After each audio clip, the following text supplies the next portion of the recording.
Life doesn't always go according to plan.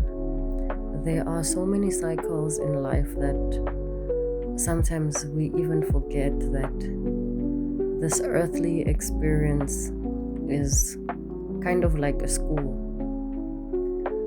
So when things don't go our way, we become anxious sometimes, and that can cause a lot of diseases if we do not stop the anxiety on time. Usually, when I feel that I'm becoming very anxious, I don't let it get to me.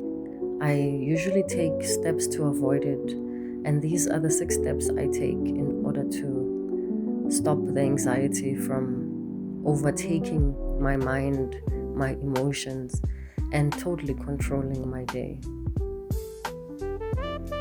I usually start by acknowledging the fact that I am not happy with what is happening. I'm not happy with the fact that things are not going according to plan.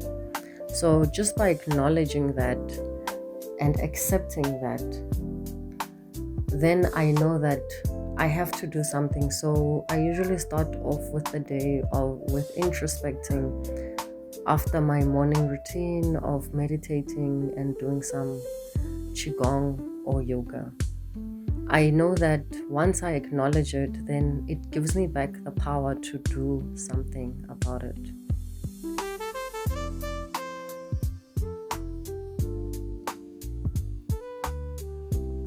Meditation is another way that you can do to stop the anxiety from overtaking your mind.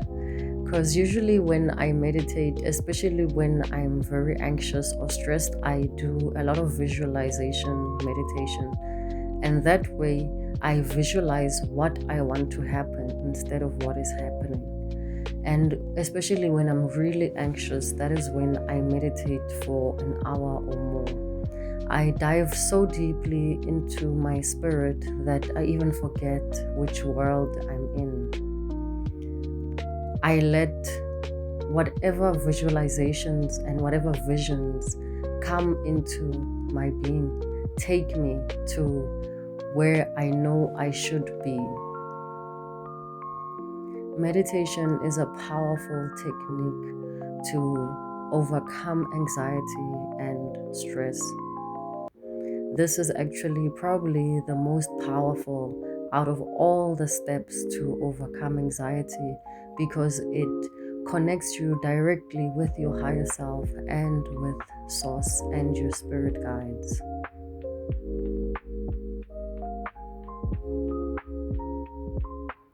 I usually challenge negative thoughts that come into my mind with powerful affirmations that regard that specific challenge that I'm going through. For example, if I am worried about a specific relationship, that the person who is giving me stress, I will counteract that with affirmations of how I want that person to treat me. So I will do, every time I think about what that person said, how that person treats me, instead of how I want that person to treat me, so I will say an affirmation to counteract that. So I will say the opposite. So instead of saying that this person is always abusing me, I will say this person treats me so kindly most of the time. This person is so loving towards me.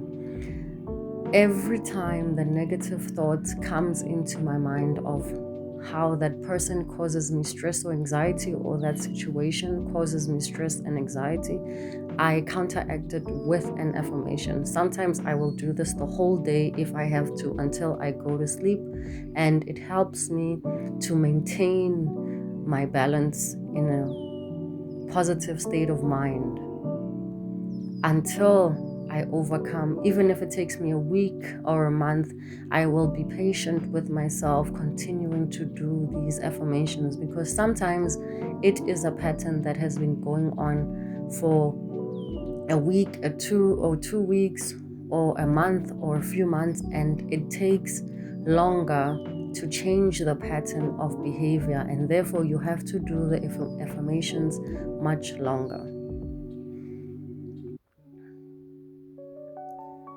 Moving my body is one of my favorite ways of overcoming anxiety.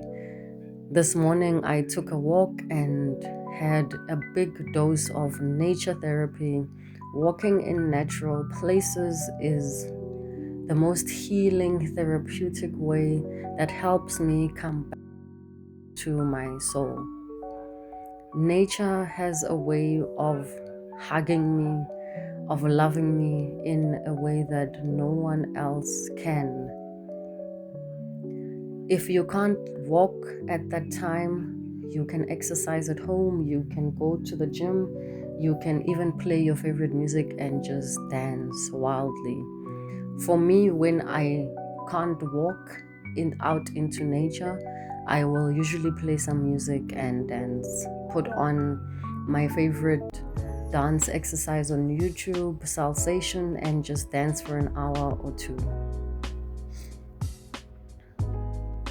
Nature has always been my favorite ways of calming myself. Before I learned how to meditate as a teenager, I would go to the mountains and I would sit there and watch the sunset, and that is where I fell in love with nature, and I really connected deeply with the trees, with the sunset, with the birds, with the bees, and I realized why I am actually here as a human being.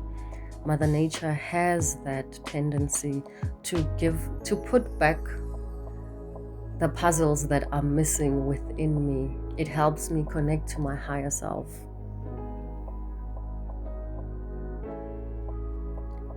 I listen to a lot of music as well when I'm very anxious or stressed. Even when I'm going for a walk, I will listen to music, and that instantly gets my mind off everything, and I'll just sing out loud, and it will just be an escape into that artist's world, and somehow we just have fun like that, me and the artist, and I'll just be humming and singing while I'm walking, or if I'm in my house and I'm cleaning, I'll just play music and forget everything. Journaling is another way of getting the thoughts out, of processing exactly what is going on and finding a solution for the situation, for the challenging situation that I'm in. And I will write everything down, what happened, as if I'm talking to a therapist, how it started, and I will be patient while writing exactly what happened. And that way I'm getting it off my chest, especially if at that situation there's no one I can talk to, then I will journal everything out. The old school way of dealing with anxiety is talking to a friend, family member, someone who you are very close with, who will listen to you without judging and who will be very compassionate towards your situation and give you good advice. We underestimate the importance of loving heart-to-heart connections, but that is soul medicine.